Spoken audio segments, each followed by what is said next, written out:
clients facing genuine issues. Brought to you by the hypnotherapist demanded by celebrities, CEOs, and even royalty, Adam Cox. These recordings took place live from Adam's clinic in London's world-famous Harley Street. So, get yourself comfortable and enjoy today's episode of The Hypnotist.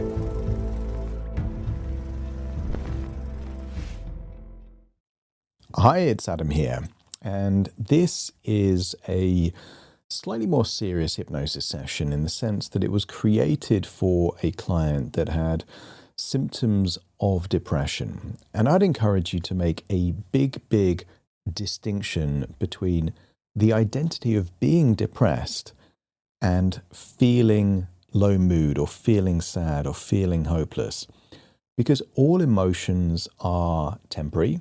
Nobody's felt a single emotion forever, and therefore the world and life itself is a palette of lots of different colors. But this particular client was feeling in a low mood, and they were kind of feeling disconnected, and therefore it uses certain metaphors that are quite good to inspire feelings of hope and joy, while still addressing that it's okay to feel sad sometimes. It uses a weather metaphor. You know, unless you live in certain parts of the world where it's sunny all the time, I'm in England and it certainly isn't like that. You have good sunny days, blue skies, and then you have grey skies. And that's quite a good metaphor to kind of highlight mood sometimes. In fact, in cartoons and comic strips, someone depressed quite often has a dark rain cloud following them around wherever they go. So this is a cultural metaphor. But here's the thing, the weather is always temporary, moods are always temporary. And what if, rather than relying on external things to make you feel happy, there's something intrinsic? So this is based on this idea of an internal light within. So there's very powerful metaphors here. Now, this isn't a substitute for qualified medical advice. If you think you might be suicidal, if you think you might be clinically depressed, it's not right for you to make that diagnosis yourself. And certainly going online isn't going to be enough for that. I would encourage you to check out a doctor, your doctor, make an appointment and let them know specifically, and then even then ask for a second opinion or a more specialist to look at your specific situation. And even if they do say that you are clinically depressed, I would encourage you to look at that as that is a temporary statement. I've worked with people that they were told over a decade ago, not even they're depressed, they were just given a prescription for antidepressants, and then they took on the identity, a permanent label of I'm depressed. And it made sense of their world for that moment, but then it became an identity that carried with them. So even if you are diagnosed with depression, consider it for the time being. You know, use any resources that you can, but really focus on things within your control as well. Eating well, sleeping well, good connections and friends, hobbies and things that make you feel stimulated and you're learning something. It's not just a situation of you're depressed and therefore you have antidepressants. And a lot of research has looked at this idea of depression being a chemical imbalance as faulty research. But most people know that if you're in low mood, you're going to have different neurotransmitters firing than if you feel amazing. You're going to have less serotonin and oxytocin. So if you think you might be depressed, get yourself checked out. There are lots of helplines for anyone feeling suicidal. This is not a substitute for this. But if you are in low mood, this session might help to lift your spirits and to find something within and to give it a framework which is empowering. So I would encourage you to find a quiet, comfortable place where you won't be distracted or disturbed. Relax and see if you can find some enjoyment in this session.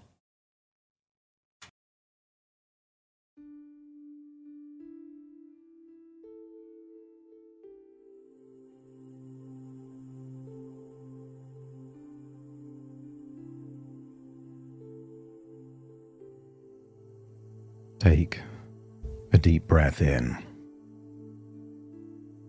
and As you breathe in a wonderful feeling of calm, a relaxing sensation. And as you exhale,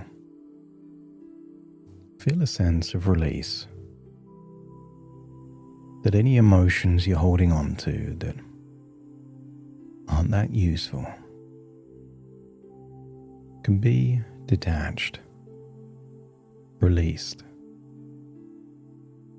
and you can let go and feel it flow in your outward breath. And I want you to imagine that if hope had a colour, what colour would hope be? Some people would think of a bright yellow, a warm blue, a pastel orange. But whatever colour comes up for you, embrace it, acknowledge it. And as you breathe in, imagine breathing in that wonderful feeling, colour and sensation of hope. And just imagine, because it's a warm colour, it can melt away any thoughts, beliefs and stories of hopelessness. The hopelessness melt away and is replaced by a feeling of warm hope. And as you exhale, just imagine a dark, shadowy colour leaving your body in your outward breath. That's it. Consider this an emotional transfusion. Breathing in the resources that are useful and exhaling any emotions that aren't useful right now. Breathing in what you need, exhaling what you don't. That's it.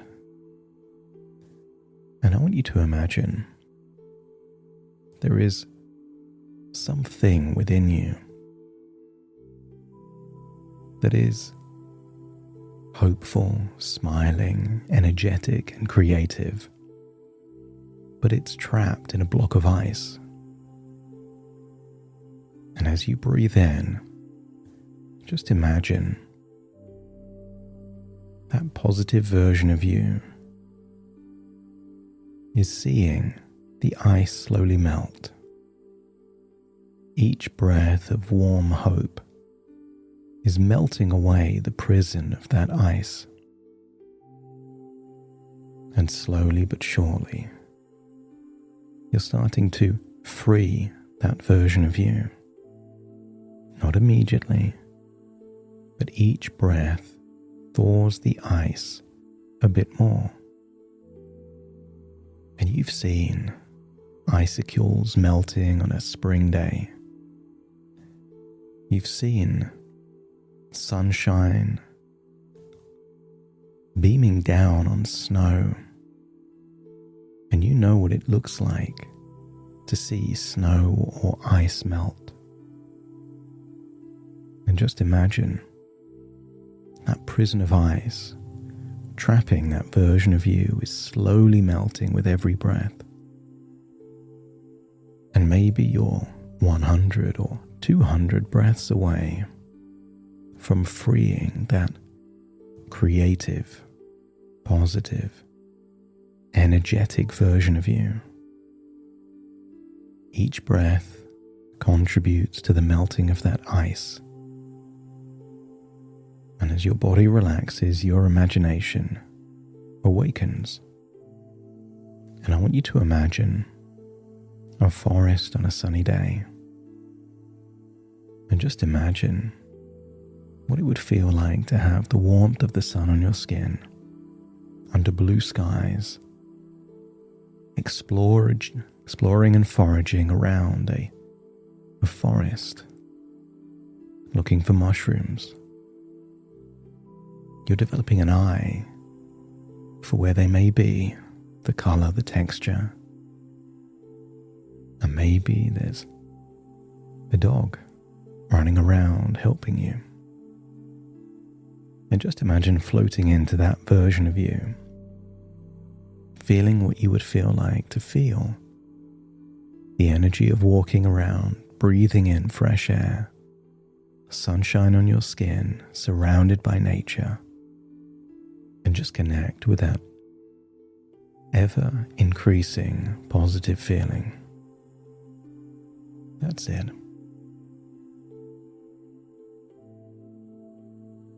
And just allow your breath to continue being deep, continuing to thaw that ice within. And I want you to know that wherever you are right now, whatever you're carrying, there is no need to put it down or pretend it isn't there. You can bring it with you into this space. This space is large enough to hold all of it. And sometimes the heaviest thing is the effort of appearing fine, of coping, of managing, of holding everything together for everyone else. But right here and right now, you don't have to do any of that. Just breathe. Not a special breath, just the breath that's already happening. The one that's been keeping you going, that quiet, faithful thing that has carried you through every difficult day you've ever had. And there have been some difficult ones. And you are still here, evidence of your resilience, inner strength, a part within you that still has hope. So notice the weight of your body, the places where you are held and supported.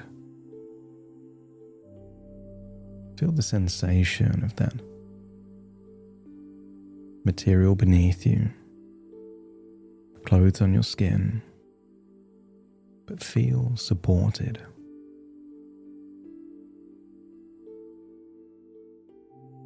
And just for now, you don't have to carry yourself.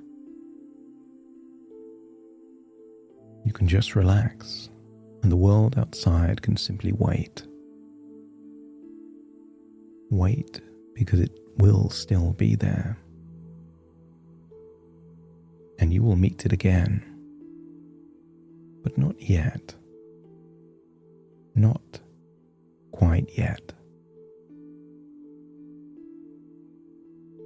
I'd like you to imagine that forest.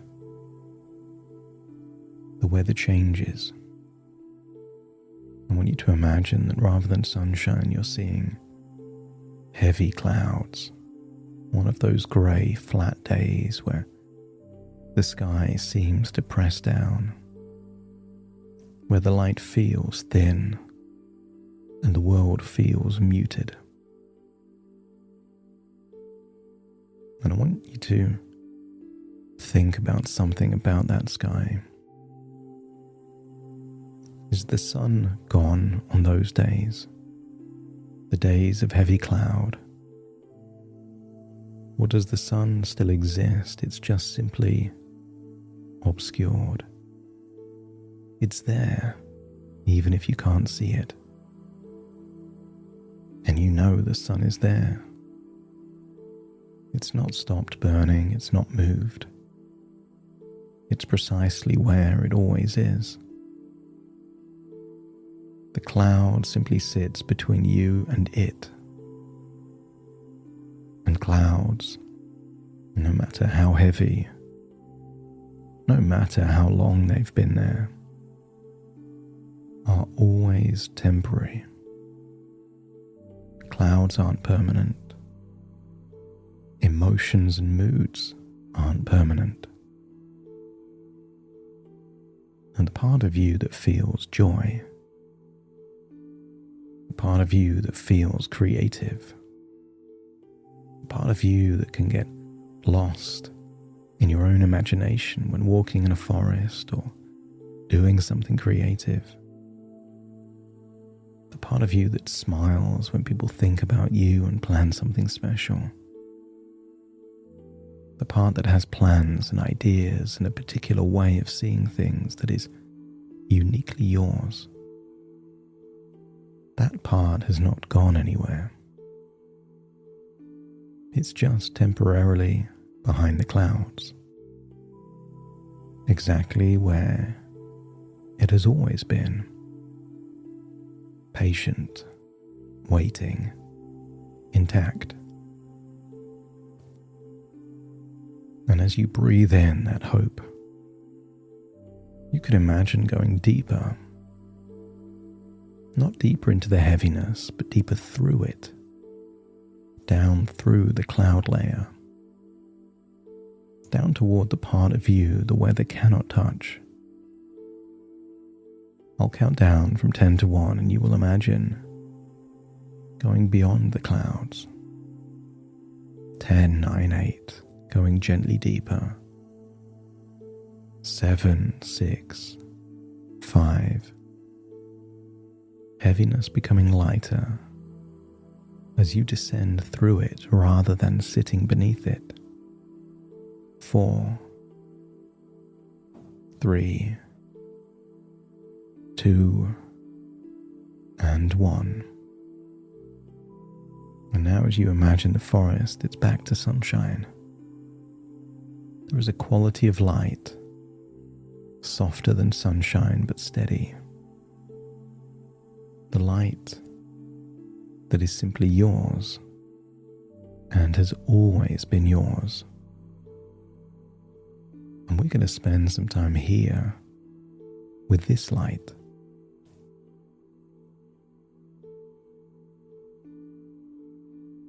Everyone feels different emotions, different times.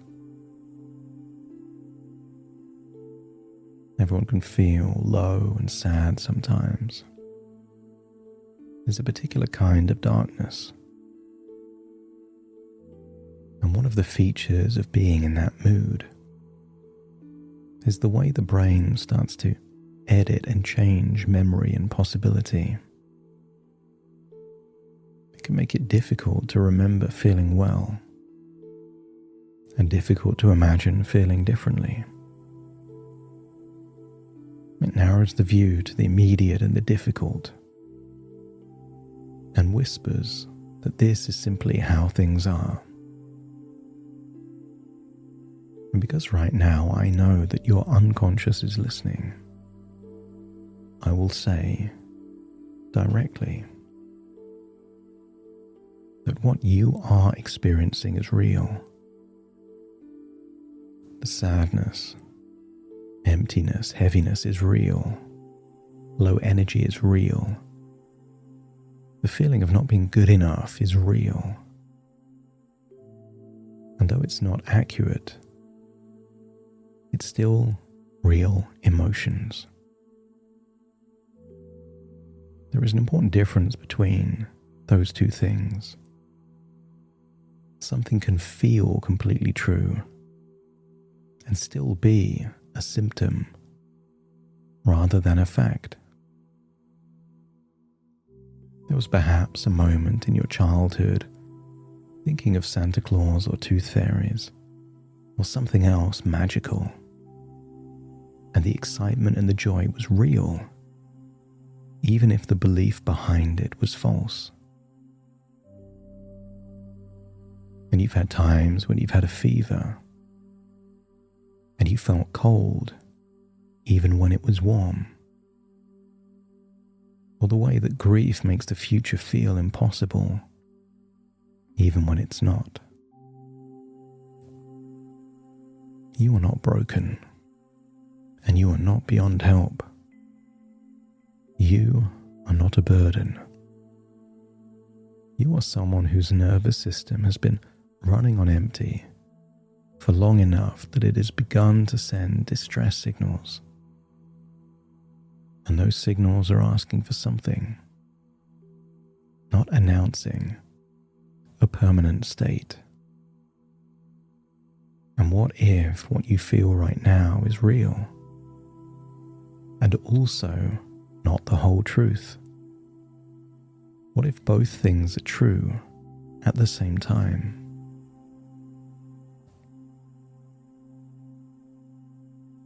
And if there's a particular thought, even if it's only fleetingly popped up, any idea that people you love might somehow be better off without you, I want you to sit with that thought just for a moment. Not to dismiss it, but to look at it carefully. Because when we look carefully, we find something unique, special, or unexpected inside it. Because that thought arises not in someone who doesn't care. It exists within someone who cares so deeply about the people they love that they've turned that care against themselves. Someone that has looked at pain and thought, maybe my pain is their burden. And that thought, however painful, is actually evidence of an enormous heart. Someone that cares, someone that loves. Because a person who didn't love their family couldn't have that thought. It requires love to generate it. And love, real love, cannot see clearly when it's turned inwards against itself. So your unconscious can hold this. The thought of others being better off is simply love that has become misdirected. Love that is trying to protect others. And what that love actually needs, it needs to be turned gently outward again, toward connection, toward the people you love the most, the people you'd love to have more time to be with. And these people don't just want you here, they need you here. Not a version of you without struggle, and not a fixed or perfect or endlessly capable version. You. Imperfect and still valuable. Filled with creativity and warmth. A generous spirit that is uniquely yours. You are not a burden to the people you love. You are someone they love. And the very essence of love needs you here. And allow your unconscious to search. The kind of search through a drawer for something you know is there. The search for keys you've put somewhere and can't quite find them. And I want you to search not for something tangible but a memory. It doesn't need to be a large or dramatic one. Just a moment where you felt genuinely like yourself.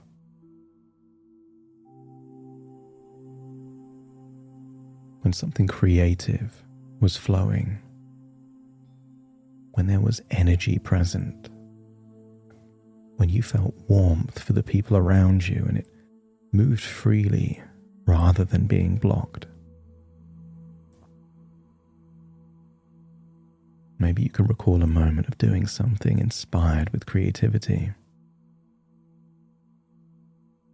And in that moment, sometimes when you're immersed in something creative, time has a habit of disappearing in those moments.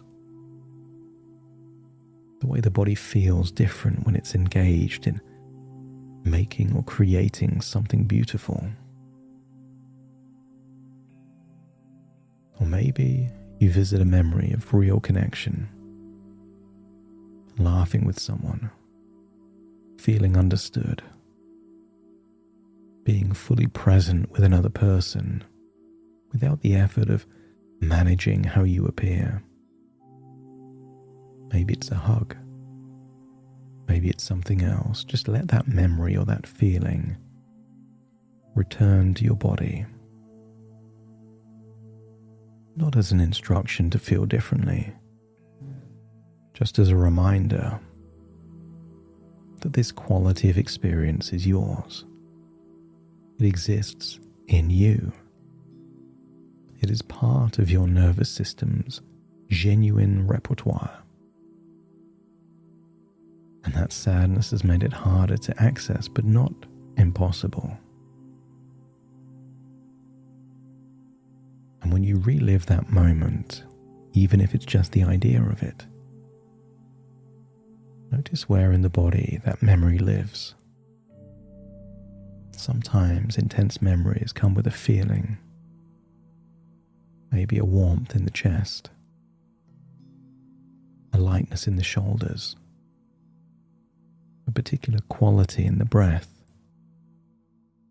Let it be there, however faint, because even a faint signal is a signal,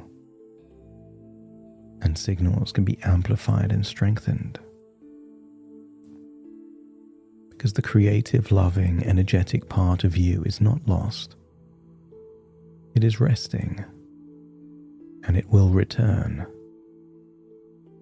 It has always returned and always will. And what if there's something important to understand about how mood and action relate? When you feel low, the brain tells a convincing lie about this. The lie sounds like this: when I feel better, I'll do things. It presents itself as reasonable, as self-compassionate, as simply waiting for the right conditions. But the research and the real experiences of thousands of people who have come through this same darkness tells a different story. Paradoxically, the action comes first, and the mood follows the action, not the other way round. And it doesn't need to be large action. It doesn't need to be a goal that will take months happening in days. It doesn't require an immediate transformation or a fake smile. But the pressure, that pressure of becoming a different person, isn't pressure if it's broken down into small, manageable actions. Because even the smallest possible action still counts as something. Whatever creativity is for you, a paintbrush, sketching, ideas, writing, just doing that even for 5 minutes. Not because you feel like it, but because there is a part within you that loves it, and it's still there. I want you to imagine a flower that's been deprived of sunshine and water. Imagine it wilted. And if the flower waited to feel strong again before it had water or sunshine, it would just get weaker and weaker. But the moment that wilted flower gets sunshine and rainwater, within minutes it starts to strengthen, revitalize. And what if creativity or movement, connection, is like sunshine and rainwater for you? It feeds the part within you that likes to feel hope and joy, happiness and connection. And something wonderful happens in the nervous system when we do even tiny things like this. The small release of the chemicals that low mood starts to suppress. A tiny signal sent to the brain that says, I did a thing. And the brain reliably responds to that signal. Not dramatically, but still measurably.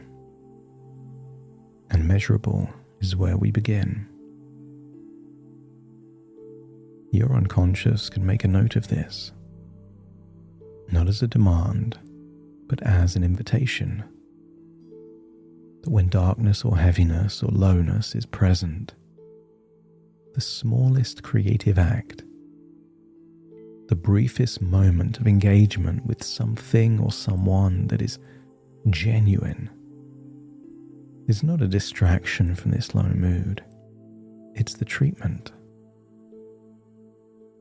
You do not need to wait to feel better to begin. You begin, and then you feel, even if it's just a little bit. You feel better. Small is not nothing, and small is where it starts. And what if there's a belief, one that's been present for a long time, perhaps longer than this current feeling of low mood, a belief that says, I'm not good enough. And your unconscious can begin to examine this belief, not to fight it, but to ask some honest questions about where it came from and whether it was actually yours. Beliefs are not born with us. So much beliefs are just programming installed by our parents. A newborn does not wonder whether they are good enough. They simply are wholly and completely, without condition or caveat.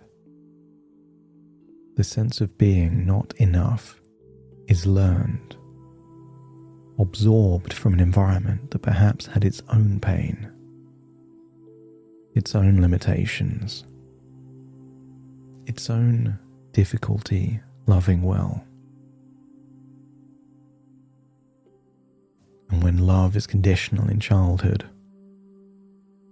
when that warmth is inconsistent, when a child learns that they must earn their place, sometimes that child's nervous system encodes a rule that somehow they are only acceptable when they perform well enough, when they please well enough, when they manage well enough. That worthiness is conditional on them being valuable. But just allow a different way of perceiving it. That your worth is not something can be added to by achievement or subtracted from by struggle. It is simply there, underneath the cloud, underneath any depressive feelings, underneath the belief that was handed to you by someone who was themselves limited. It is there. In the same way that joyful, loving part of you is there under the ice. The same way the sun is there on a grey day. Not earned, not at risk, simply there. You are enough. Now. Not when you achieve more, and not when you feel better, and not when you look different. Now, you are enough. And let's take a trip into the future. Not far, perhaps. An occasion, a celebration, a recognition. Maybe you visit a room, a place already being prepared for you. A milestone. A representation of the value that you have created over years and years. Maybe you can imagine an invitation and your name is on the invitation.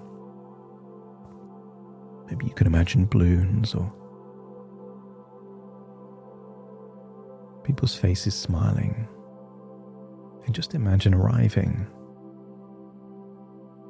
not as the person who is struggling to find the light or still under the ice or behind the clouds, but as the person beyond it. The person, the version of you who made it through this difficult period, this season, and emerged carrying something hard-won and real. And see yourself like you're someone else. And notice how you're standing. And notice there's a quality in the posture that comes from having come through something. You don't need to be perfect, not finished, not fixed, but present. Notice what you're wearing. See the facial expressions in that version of you, maybe smiling, laughing, talking. And how you are is enough. No need to embellish or exaggerate. People pay a compliment, you say thanks. The confidence that comes from having not met some external standard, but from being someone who chose one day at a time, moment by moment, lots of small little wins. And there'll be lots of people in that room who are glad you're there, who don't see what you imagine they see. They see warmth, competency, loyalty, dedication. So let yourself feel, even just briefly, what it might feel like to be that person, standing in that room, having made it from here to there, one small win at a time. Every day you are here is a day you have chosen to be here. And that choice matters.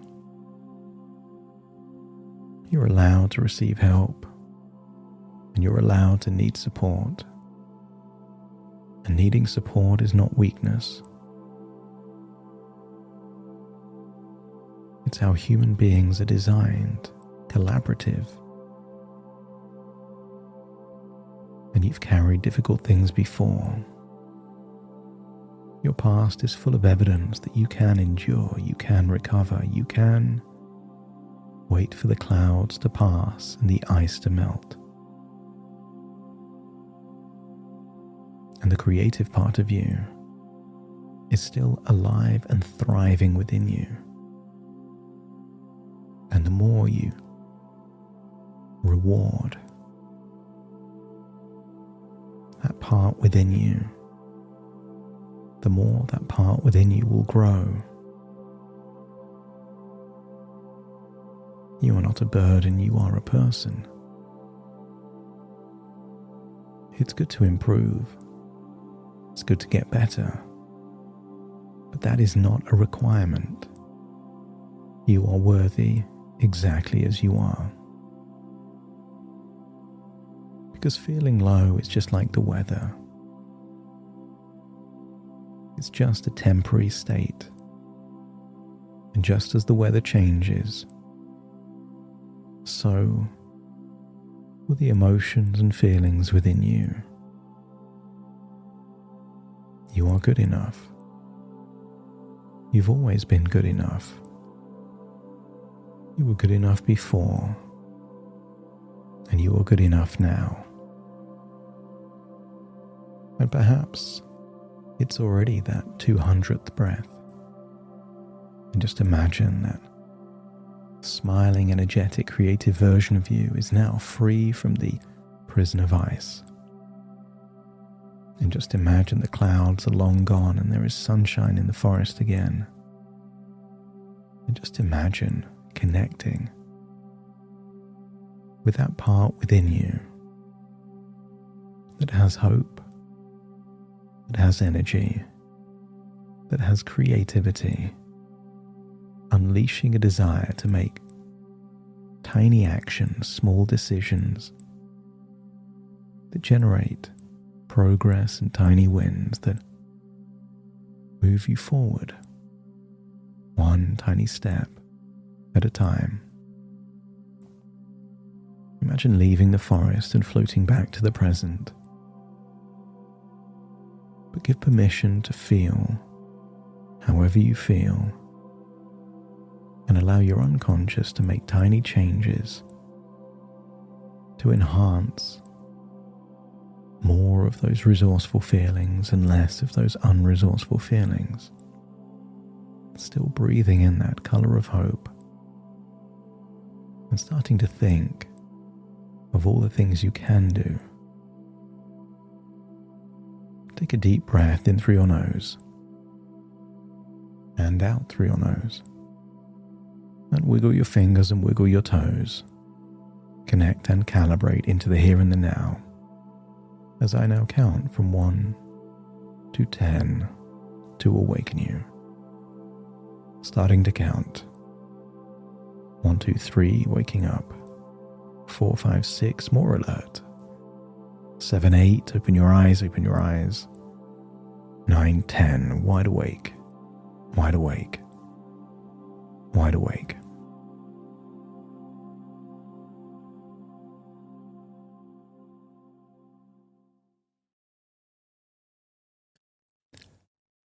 Thank you so much for joining me on today's episode of The Hypnotist. If you've enjoyed this episode or got some value from it, please give it a 5-star rating and review. And maybe you know someone that would also benefit from this particular episode, in which case share the episode with them so they can also get the benefit too.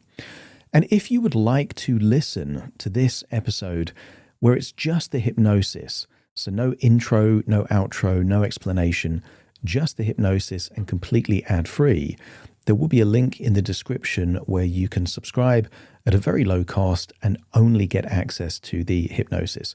So if that's of interest, please check that out. Thank you again for being a regular listener of The Hypnotist, and I'll see you again soon for more.